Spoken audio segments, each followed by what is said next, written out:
Hello, everyone, and welcome back to the Rebel Nutritionist podcast. Today, I am actually really excited about our episode today because I get so many questions on this. We get questions about a lot of things, but I think this is one of the areas and one of the topics that is the most confusing for women. And we are talking about, why does your cholesterol rise in menopause? And it's not what you think. Everyone thinks it's estrogen. And it's certainly not a statin deficiency. You can laugh at that. But if you're a woman over 40 or 45 and your cholesterol is suddenly going up, chances are you've heard, oh, it's just menopause. Your estrogen drops and that's what happened. Or sometimes nobody says that, right? And the doctors don't even make a correlation that it's likely your estrogen goes up because you're in menopause, or it's likely that is the reason.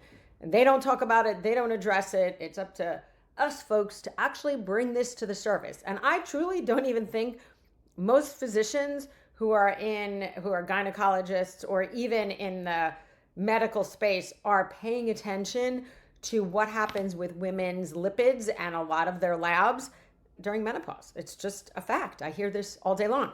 I can tell you my cholesterol went up. It's now come down because I've addressed some of these things.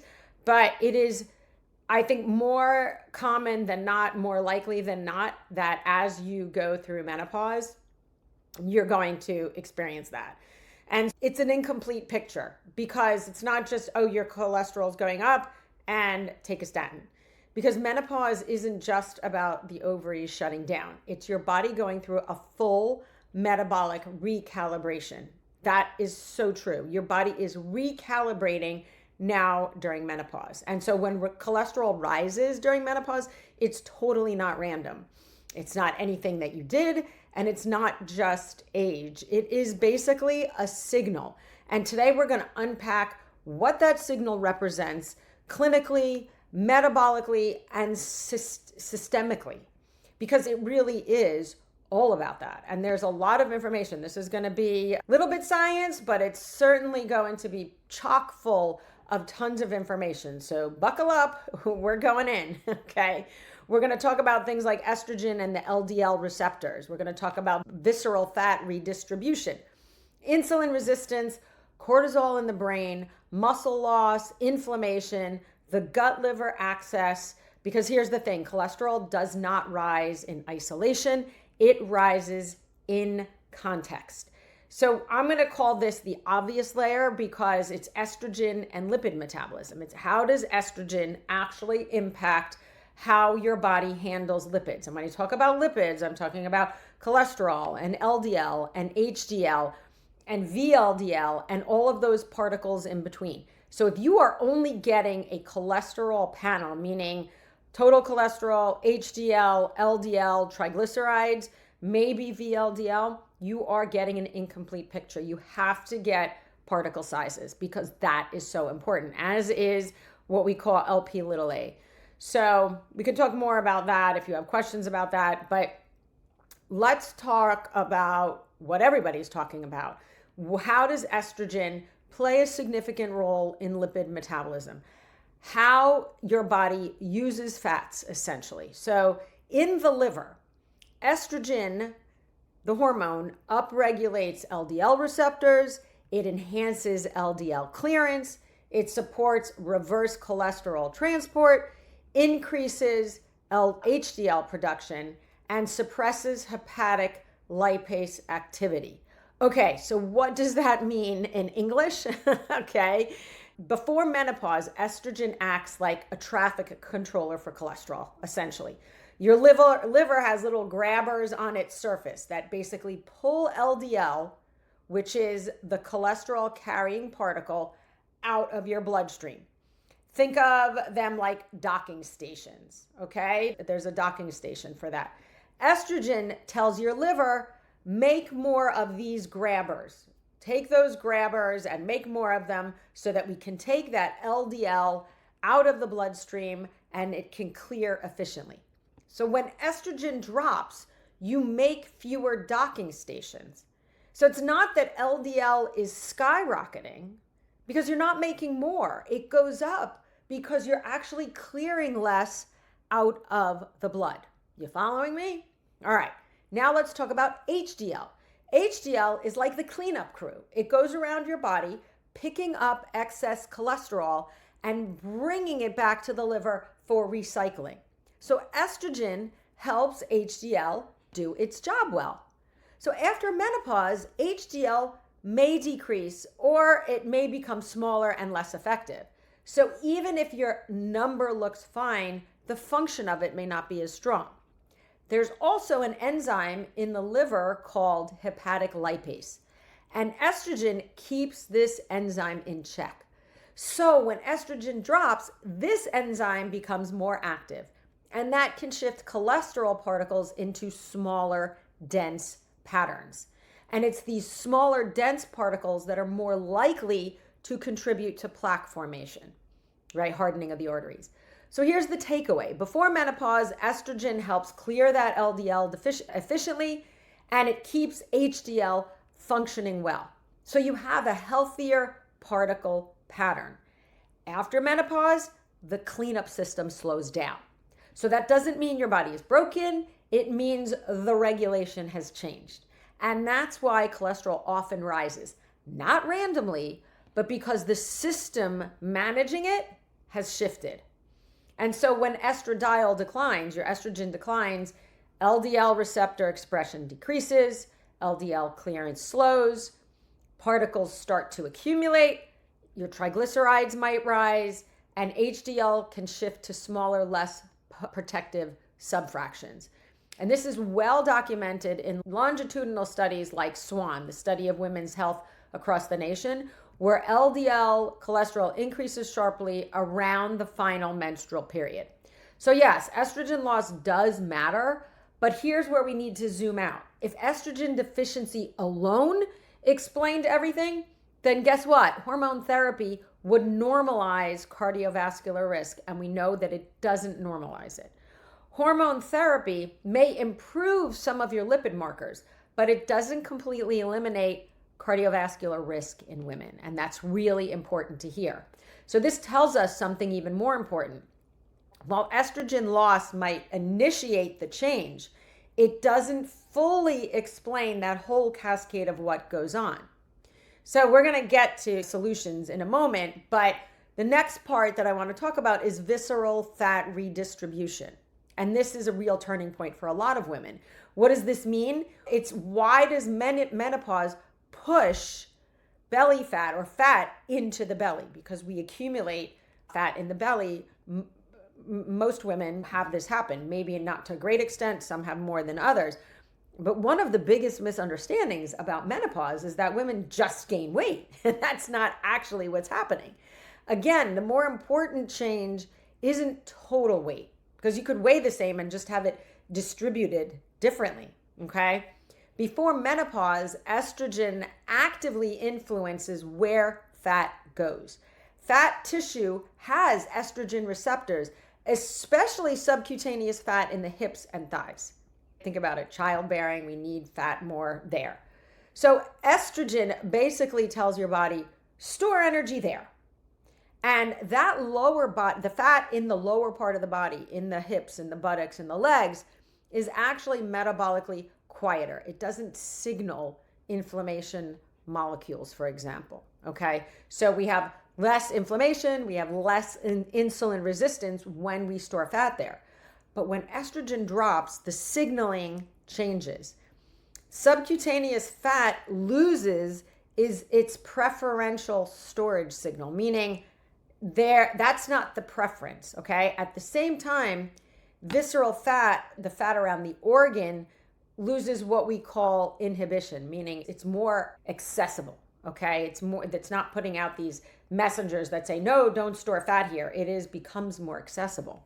So here's where it gets a little biological and a little science, but I want you to know this. If you don't want to listen, just skip forward a little bit. But I think it's important that you understand the mechanism so we understand what's going on and not just say, oh, I need to starve myself, I need to do this, and I need to work out harder because I need to lose the fat. It's a very different mechanism because estrogen normally suppresses, right? It reduces the enzyme called lipoprotein lipase in abdominal fat. And that's the enzyme that allows fat cells to pull triglycerides out of circulation, and store them. So when estrogen declines, that suppression is lifted. So now your abdominal fat becomes more efficient at pulling in and storing fat. So the storage machinery becomes better at holding the fat. Again, you're not necessarily eating more, you're not necessarily moving yet less. The distribution system has completely changed. So now let's add another layer. After menopause, the ratio of androgens, aka testosterone, for example, to estrogen shifts. What does that mean? Testosterone declines more slowly than estrogen.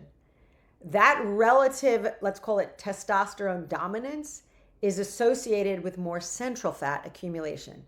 And so we see similar patterns like this in conditions like PCOS, okay? So that's where just the whole testosterone estrogen balance gets shifted. Then we look at cortisol. Visceral fat has a higher density of what we call glucocorticoid receptors. So what does that mean? It means that visceral fat is more responsive to stress hormones. So estrogen normally buffers some of cortisol's effects, but without estrogen buffering, stress has a stronger impact on central fat storage. So midlife stress, caregiving, career pressure, sleep disruption, this becomes metabolically amplified. And then we know muscle mass starts to decline. This is why lifting weights, heavy weights in menopause, really before menopause, this is why lifting weights is so important, so you can preserve your body's metabolic engine. Because estrogen plays a role in maintaining muscle. And when muscle declines, insulin sensitivity worsens. And higher insulin promotes fat storage. And when there's low estrogen, that storage is in the belly. So again, you don't have random belly fat. You have altered receptor signaling, enzyme changes in fat tissue, your hormone ratio shifts, you have increased cortisol sensitivity, and reduced muscle-mediated glucose disposal, meaning glucose is not processed the same way it was before. This all points to fat storage in the abdomen. And once visceral fat increases, it changes everything downstream. Meaning visceral fat releases more free fatty acids into the bloodstream, and those free fatty acids flood the liver, and the liver responds by increasing VLDL, so it's that fat production, triglycerides, and small dense LDL particles. Now cholesterol rises. Not because cholesterol suddenly became the villain, but because the metabolic traffic pattern has changed. So menopause does not randomly add belly fat. It rewrites the instructions for where energy should get stored. And where fat is stored determines how cholesterol behaves. So it is this turning point, but it is this back and forth mechanism where things are talking to each other, but the signals are a little different. And so now let's layer in insulin resistance. Now this is what I'm going to call the silent amplifier. So we want to think of menopause like a metabolic stress test. Estrogen improves insulin sensitivity through many things. I don't need to go through the science of it, but there's many ways that estrogen improves insulin sensitivity. And so reduced visceral fat is one of them, and mitochondrial health, okay? So when, again, estrogen declines, insulin sensitivity worsens, your fasting insulin rises. This is why we see this on blood tests, and I see this all the time. Hepatic insulin resistance increases. So again, in the liver, your liver becomes insulin resistant, and that becomes a problem. So high insulin will stimulate how the liver is making fat from scratch, essentially. And so when insulin is elevated, which happens in menopause, the liver starts converting extra glucose into fat, packaging it into triglycerides and sending it back out into the bloodstream. So that process directly contributes to higher triglycerides and more atherogenic cholesterol particles, more of those particles that stick to the wall of the arteries. So again, this is why we cannot look at cholesterol in isolation, because if LDL rises, but fasting insulin rises, that's not a coincidence. This is giving us metabolic context. And so menopause often unmasks insulin resistance that was quietly brewing for years. And I have said this over and over. And I talked about this a little bit in the podcast about hormones and hormone replacement. This is why it's so important to get your metabolic health in order before you even go on hormones, because detecting all of this stuff before you start hormones actually can fix your issues, period, right? Without even having to go on hormones. But we've got to look at these underlying imbalances if you want to be healthy. It's not just about slapping a Band-Aid of hormones. And again, not against hormones, but it's never just slapping the Band-Aid on. It's understanding what downstream is out of sync and how do we rebalance it. Because how many women complain about brain fog, memory issues? Guess what? The brain also gets rewired in menopause, and we've got cortisol to pay attention to. So this is where it gets super interesting, okay? Menopause is not just ovarian. It's not just what goes on in the ovaries and so forth. It's hypothalamic, meaning we have the hypothalamus in the brain. Estrogen modulates, it impacts the hypothalamus. So this is the area, guess what? Get ready for it. This is the area of the brain that regulates hunger, satiety, energy expenditure, temperature, stress response, all of those things. So when estrogen declines, the hunger signaling, it's called neuropeptide Y, but it's really the signal that is impacting hunger. This hunger signaling shifts. And so it affects energy and body weight. So these neurons are part of your I'm full, stop eating, and burn energy system. When these signals are active, your appetite decreases, your satiety, your feeling of fullness increases, energy expenditure goes up, and fat burning is supported. When these signals weaken, as what happens when estrogen starts to decline, satiety signals weaken, appetite increases, energy conservation, meaning stored fat, becomes more likely. So in simple terms, these neurons help you feel satisfied and metabolically on. When the signaling drops, your brain nudges your body towards storing rather than burning. So energy conservation signals say increase fat storage. At the same time, estrogen also buffers cortisol. Without estrogen's buffer and protection, cortisol's metabolic effects intensify. So cortisol preferentially promotes visceral fat deposition. That's why that stress in midlife, again, the caregiving, the career, the sleep disruption, this compounds this visceral fat storage. When you have higher cortisol exposure, more central fat storage, more liver lipid, right, fat production, this is not cosmetic belly fat. This is what we call neuroendocrine reprogramming. So it's really important that we understand everything's all connected. You can't just have something without the other thing. We are all connected and we are all one system, and everything talks to everything else. And understanding that is part of this process, and it's part of understanding how you help your health along the way. So let's talk about muscle loss and metabolic rate, because this is a big one and it impacts muscle development or how muscle is metabolically active. So we know menopause accelerates what we call sarcopenia, muscle loss. This is why lifting weights before menopause is so important. Putting on the muscle before your estrogen declines, so important. So estrogen interacts with muscle tissue, mitochondrial function, that energy, and protein synthesis, how your body makes protein. The loss of estrogen contributes to decreased lean mass, decreased muscle, which will then cause your metabolic rate to lower, and it reduces how your body handles blood sugar. So think about muscle like a glucose sink. It literally hoards glucose. So think about this. When your muscle mass declines, where does that glucose go? You guessed it, into your bloodstream. And then what happens when glucose is in your bloodstream?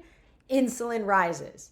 And again, the liver has to make more fat.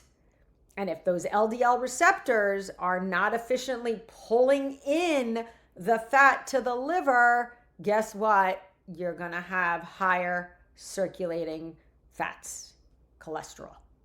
So this is why resistance training is not just aesthetic. As a matter of fact, it's zero aesthetic in my opinion. Yes, it's important. It looks nice. It is literally cardiometabolic therapy. Like, it should be a prescription. That's how important it is. Okay. And then there's another major reason that cholesterol shifts during menopause, and it has absolutely nothing to do with diet. It's inflammation. So menopause is associated with what we call low-grade chronic inflammation. Sometimes you've heard it as inflammaging. And so estrogen normally has anti-inflammatory effects. Estrogen is a steroid. Steroids have anti-inflammatory effects because it helps regulate immune signaling and keeps certain inflammatory molecules in check. So now when we start to lose estrogen, that restraint, that protection starts to diminish. So when inflammatory markers are elevated, it means the body is under stress. And inflammation in and of itself changes how the liver manages cholesterol. It can increase cholesterol production, reduce how efficiently it's cleared from the bloodstream, and make cholesterol particles more likely to contribute to that plaque buildup. So when inflammation is high, cholesterol doesn't just go up. It really becomes more likely to create risk. So that's why lowering inflammation is often just as important as lowering the cholesterol number itself. And what I want you to also think about is inflammation also impacts how those fats are either protected or destroyed. And so oftentimes when we don't eat a healthful diet, when we're exposed to toxins, even from the environment, that creates free radicals. And those free radicals can create inflammation in and of themselves. It oxidizes these fats, creates a whole issue. So we're not going to get into that, but not having a supported diet will also impact the health of that plaque. Believe it or not all of that plaque on your arteries is bad. It's actually, if it's not bothered by free radical damage, sometimes it just sits there and it does nothing. It's not dangerous. It's when it becomes oxidized that it becomes super dangerous. Okay, so let's take a breath. There's a lot to really unpack here, and this is why cholesterol numbers are never just what they seem. And we're going to talk about the microbiome, but I really want you to take a moment and think about what testing you've had. And if you haven't had it done, you need to have it done, and tell your friends because they need to have it done. But we need to understand the nuances of how all of this works. All right, so now let's layer in the microbiome as if your mind isn't always like, right, already. So estrogen and gut bacteria interact in both directions, okay? Certain gut bacteria help regulate estrogen, and when estrogen declines, microbial diversity, meaning the different kinds of microbe, often shifts. So in post-menopause, we see reduced microbial diversity, more inflammatory bacterial patterns, altered bile acid metabolism. And so think about it. If you never had gut issues, if you never had gallbladder issues, or even if you had gallbladder issues before, these things start to worsen in menopause because, again, if the foundation isn't strong going into menopause, all of these things are now going to bubble to the surface. So it's not that you suddenly have insulin resistance. It's not that you suddenly have gut microbiome, liver, gallbladder issues. It's that all of these things were there. They were just protected while you had all that estrogen. And here's the key connection. Cholesterol leaves the body primarily through what we call bile acids. So the liver converts cholesterol into these bile acids. Those bile acids go into the gut. The bacteria in the gut modify them, and some are reabsorbed and some are excreted. And that excretion is how cholesterol leaves your body, right? That's how cholesterol is detoxified through your body. So think about this. If your microbiome, if your gut bacteria is altered, bile acid metabolism becomes less efficient. So then cholesterol clearance will decrease. And now, guess what you have? More inflammatory signaling. You have more liver-driven cholesterol production, as we've mentioned. And you have less efficient cholesterol elimination. So the gut is a huge driver here as well. And then we think of gut and liver. Menopause isn't just changing hormones, as I've mentioned. It's altering immune tone, microbial ecology, again, the health of the microbiome, and liver metabolism, all which influence cholesterol behavior. So when lipids rise, it's not random. It's the result of a system that's recalibrating. And this is what we call systems biology. This is looking at all the systems and how they crosstalk to one another. So before you start thinking, this aging thing sucks, and I'm sure you've already been thinking that through this whole podcast, okay, and asking, why is all of this happening? I want you to really think about perhaps this is evolution at its finest, okay? So think about this. When fertility declines, when you're out of the childbearing ages, the body may shift from reproduction to survival, right? So we go from, okay, I'm done having babies. Now it's all about how do I stay alive in this crazy world, okay? What happens is, again, from an evolution perspective, the stored belly fat actually provides rapid energy access. So if you think about in times of famine, that would have served us very well because we would have had readily stored energy available. It also protects the vital organs. It can support immune resilience. And so we think of like cholesterol as stabilizing the cell membranes. It serves as a steroid precursor, so it helps make steroids. It does support repair. So if you think about in ancestral environments, again, in our ancestors, this shift may have been protective, and it likely was. But if we now fast forward in a modern environment when there's chronic stress, ultra-processed food, sedentary lifestyle, this evolutionary adaptation becomes maladaptive. It becomes a problem. So, what do we actually do? We can't stop this from happening, but how do we move the needle on this? So if your cholesterol is rising during menopause, first, don't panic. Okay, please don't panic and don't rush to just go get a statin. That's going to make all of this actually much worse because statins impact blood sugar in a negative way. They impact muscles in a negative way. Whole lot of stuff goes on with that. Okay, and it's not going to necessarily protect you from cardiovascular risk because statins don't always impact those small, dense particles. So don't panic, okay?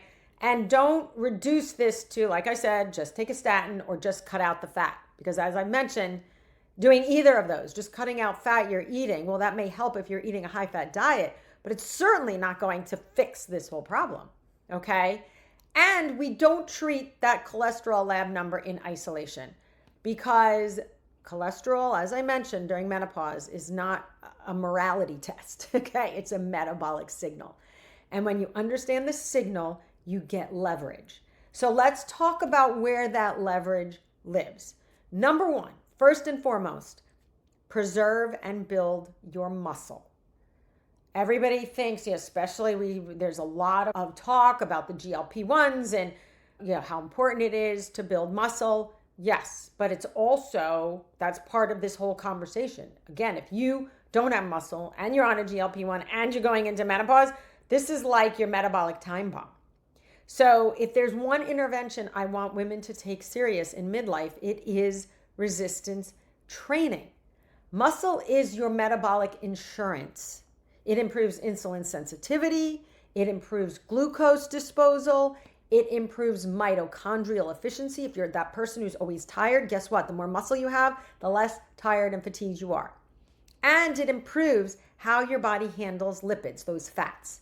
When you build and preserve muscle, you are going to lower your insulin levels. And when insulin comes down, the fat in the liver decreases, or the production of the fat in the liver decreases. And that will directly impact triglycerides, VLDL, and small dense LDL. So you see, there is this cascade of action. So this is less about aesthetics and more about metabolic infrastructure. How do you create that metabolic foundation? You need 2 to 4 resistance sessions per week. I'm going to tell you it's at least 3 to 4, right? I would say 2 on the low side, 4 to 5 on the high side. And it you will see, it will mean that in and of itself can meaningfully shift your lipid dynamics. And we want to think about number 2, addressing insulin early. If you're fasting insulin, and this is why not just measuring glucose and not just measuring hemoglobin A1C is so important. You need to look at insulin, fasting insulin. You need to look at C-peptide. We need to look at some of these numbers that show the trend. So if fasting insulin is creeping up, if your triglycerides are going up, if your waist circumference is increasing, don't wait for the 30, 40 pounds to come on your waist, okay? When it starts to go up, this is your cue. Because again, higher insulin is going to drive the liver to make more fat, period. So the earlier you improve your insulin sensitivity, the less pressure you put on your liver to overproduce triglycerides. And so that point being, there's so many more women that I know of that are being diagnosed with what we call non-alcoholic fatty liver disease. So it's not the alcohol that's driving liver disease. It's all of the stuff I just talked about. So you want to think about that. How do we improve insulin sensitivity? You want to do protein forward meals, but you don't want to overdo the protein because guess what? When you have protein, typically in an animal product, protein carries fat. There's always going to be the fat associated. So you want to just be careful that you're not overdoing the protein. People who are recommending a gram per pound of body weight for women, it is much too high. Unless you are in the gym 2 hours a day, 5 to 6 days a week, you do not need that much protein. Okay? Protein is all about structure, creating muscle structure. It's the glucose, as I mentioned. Glucose is a sink. Muscle is a sink for glucose. The more glucose you have, the more muscle you have, the more glucose it will absorb. So it's less about the protein. You want to think of 0.8 to 1 gram of protein per kilogram of body weight. How do we get there? Figure out your kilograms by dividing your weight in pounds by 2.2. Okay? Weight in pounds by 2.2 times 0.8 to 1. That will give you your protein. I guarantee you it's about half of the other. So think about that. You want to add more fiber. I'm telling you, more fiber than the protein is going to matter. You want to walk after your meals. This is a great way, proven, to increase insulin sensitivity, okay? Strength training, as I mentioned. Reduce your refined carbohydrate. Everybody I want to be on a low carb. No. Things like potatoes and root vegetables and even your fruit are super supportive. Get rid of the refined carbohydrates, the baked goods, the packaged goods, the crackers, that garbage.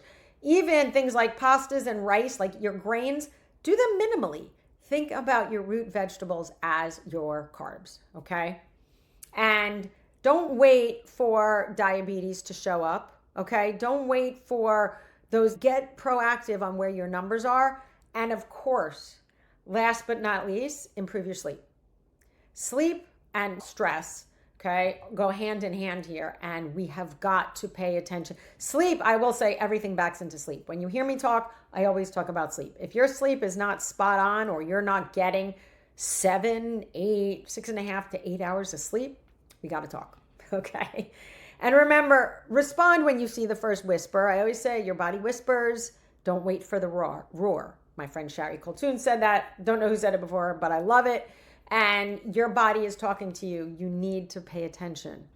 How do we reduce visceral fat? This is a big one. Everyone wants to know. And how do we do it strategically? It is not about crash dieting, and it's not about eating less, because guess what? Crash dieting raises cortisol.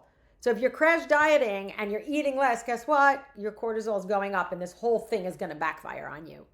The goal is to stabilize blood sugar. Give yourself adequate protein. Again, like I mentioned, adequate recovery and stress. Nervous system regulation is going to be paramount. Even a small reduction in visceral fat, 5 to 10% actually, can improve inflammatory markers and your lipid profiles. So we're not chasing thinness. We are targeting metabolically active fat. And as I mentioned, sleep is a lipid intervention in and of itself. Sleep deprivation will increase something called IL-6, interleukin 6, TNF alpha, cortisol, and insulin resistance. It is a metabolic nightmare when you do not sleep.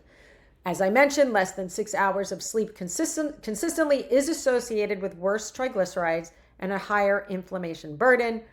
So again, sleep alone, just improving that, can improve lipid metabolism. And that is physiology, people, right? Visceral fat, let's talk about stress. Visceral fat is highly responsive to cortisol. As I mentioned, it's really sensitive to cortisol. And midlife is often, for so many women, the highest stress load in a period of a woman's life. Caregiving, career, aging parents, teenagers, hormonal shift. Stress is not just emotional, it is biochemical. So think about breath work and boundaries. I talk about boundaries all the time. It is so important. Stop being the people pleaser, okay? Sunlight exposure, parasympathetic activation, things like breathing, being in nature. Those things calm down the nervous system and trigger what we call parasympathetic activity. Those are metabolic interventions. So slowing down, calming down, loosening the reins on control is going to be a metabolic intervention. Because if cortisol stays elevated, visceral fat is more likely to expand. We want to think about supporting the liver and the gut. Cholesterol leaves the body through bile acids. That means bowel regularity matters. You need to be pooping regularly. If you're constipated, this is a problem. Fiber matters. Microbial diversity matters. And hydration matters more than staying hydrated is going to be so important. And oftentimes it's not just water. So don't go run out and get those electrolytes that have all the natural flavors and the colors and too much sodium. Most of them have too much sodium. You can use a little bit of a natural fruit juice, press your own orange juice, a little bit of OJ, in 2 ounces of OJ in 10 ounces of water, so it's diluted. Use coconut water. Coconut water is one of the best electrolyte replacers. Little bit of coconut water. As a matter of fact, I have mine here. This is a little bit of coconut water in here, and then the rest is water. And I drink that multiple times throughout the day, okay? Because if bile acids are not efficiently metabolized and excreted, your cholesterol clearance is going to decrease, okay? So think about the gut-liver axis. Again, it is not just on the side here, okay? It is central to lipid metabolism. And then if you have done all of these things and you're still not feeling the way you want, you're not seeing any movement, you can carefully consider hormone therapy, but it needs to be thoughtfully done. In the appropriate candidates, we can see hormone therapy improve LDL receptor expression, improve HDL function, reduce central fat, improve insulin sensitivity, but it's not for everyone. And again, if all the stuff that I just talked about isn't addressed, hormone therapy will never fix it alone. So when it's used thoughtfully, particularly closer to menopause onset, it can be metabolically protective. So this we think of as individualized medicine. It's not a blanket prescription. And you want to measure what actually matters, as I mentioned in the blood work. LDL alone doesn't tell the whole story. You want to look at your ApoB, your triglycerides, fasting insulin, HS, high sensitivity CRP, C-reactive protein. So it's HS-CRP, waist circumference. And remember, cholesterol particles matter more than total concentration. Context matters more than fear. Don't let your medical practitioners scare the shit out of you. Oh, you're going to have a heart attack if you don't go on a statin. If there's nothing else you learned from today, it should be that is not the case. Okay? So if you are looking at higher cholesterol levels after menopause, it is not your body turning against you. This is your metabolism going, help, help. You are not broken during menopause. Menopause is actually exposing what's been brewing inside. Insulin resistance, stress overload, muscle loss, and inflammation. And guess what? Here's the truth that no one's saying out loud. You don't fix this by fearing cholesterol. You fix this by building metabolic strength. Build muscle, stabilize insulin, lower inflammation, support your liver, calm your nervous system, because I want you to know cholesterol isn't the enemy. And the other thing that I want you to know is if you drive cholesterol too low, if you are on a statin and your cholesterol is less than 150, your metabolism is going through like metabolic shock. You need cholesterol to be able to do a lot of these things we've just talked about. If you are driving your cholesterol so low, guess what? Your cells, the mitochondria, your cells need a layer of that cholesterol around it. Cholesterol helps do so many things in the body. It is not the bad guy. Actually, cholesterol is an antioxidant. It protects things in the body. So let's stop villainizing cholesterol and let's pay attention to the signals in our body. Because midlife is not about a decline. It is your metabolic wake-up call, okay? And wake-up calls can be super powerful if you decide to answer them. So I hope this information was helpful. Please reach out with any questions. We'll probably do a live on this because there's so much information to unpack. And I look forward to answering your questions. Make sure you check out some of our programs. If you want to get tested, our comprehensive blueprint is a great way to do that because it'll give you all these numbers and then some, and you can get answers from me to help support you. Maybe you want to listen to this again, jot down some notes, share it, subscribe, like it, and enjoy it. This is your Rebel Nutritionist signing off, everybody. Make it a great day.